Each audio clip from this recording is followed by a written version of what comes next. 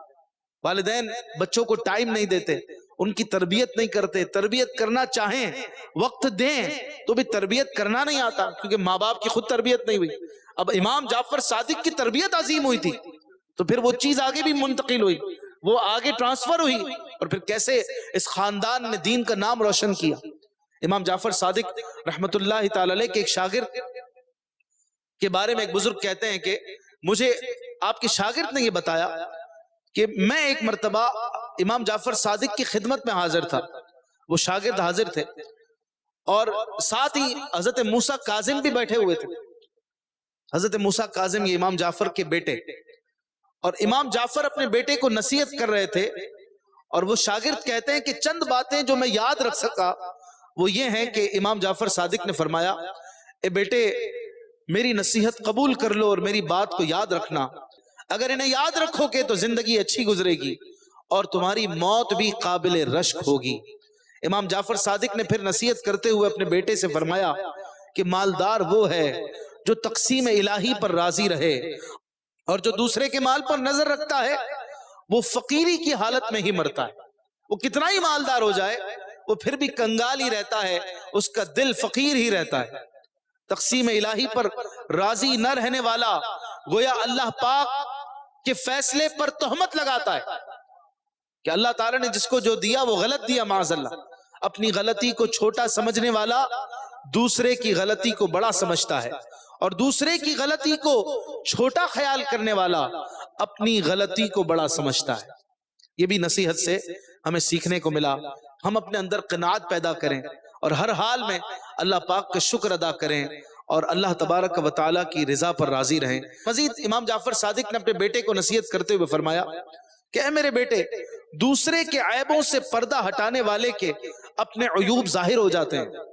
بغاوت کی تلوار بلند کرنے والا اسی سے قتل کر دیا جاتا ہے، کسی کے لیے گڑھا کھودنے والا خود ہی اس میں جا گرتا ہے، بے وقوفوں کی صحبت میں بیٹھنے والا حقیر اور ذلیل ہو جاتا ہے، علماء کی صحبت میں بیٹھنے والا عزت پاتا ہے، برائی کے مقام پر جانے والے پر تہمت لگائی جاتی ہے۔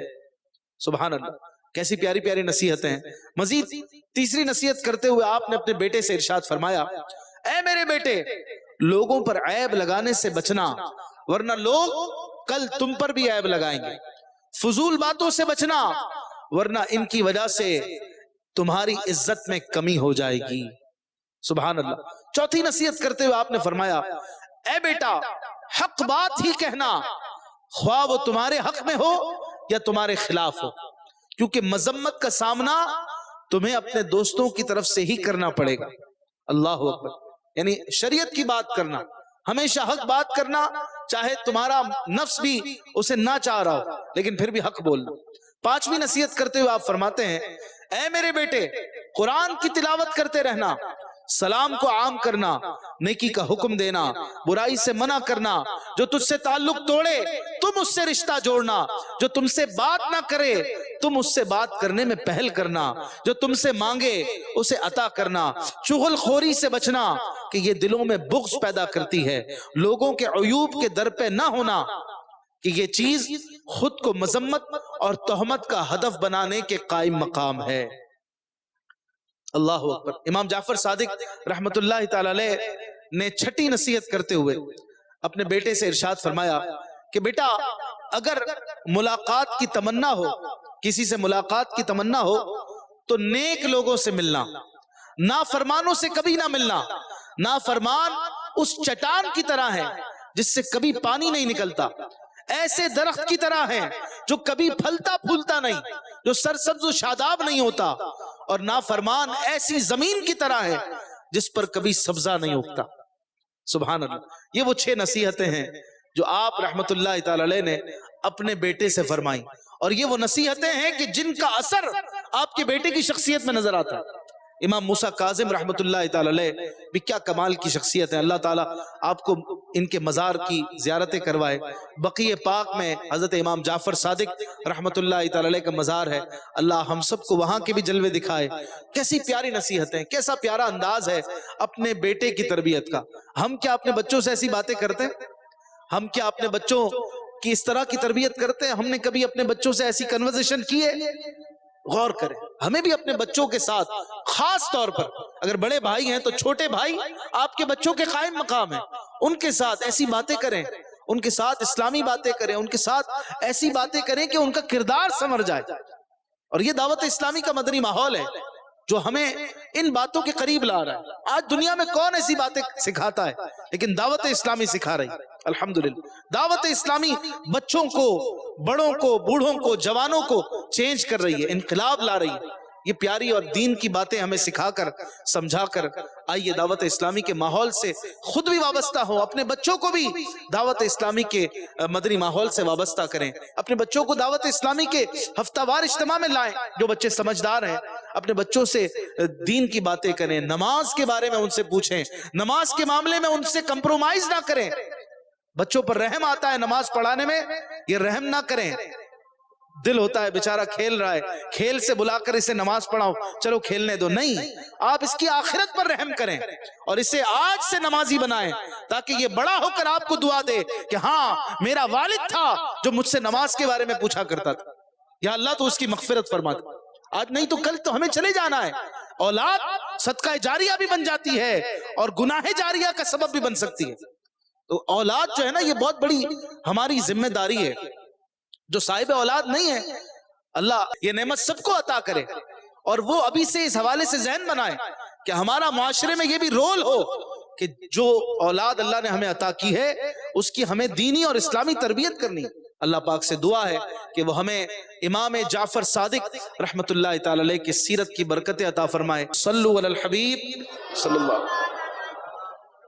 میں مبلغ بنوں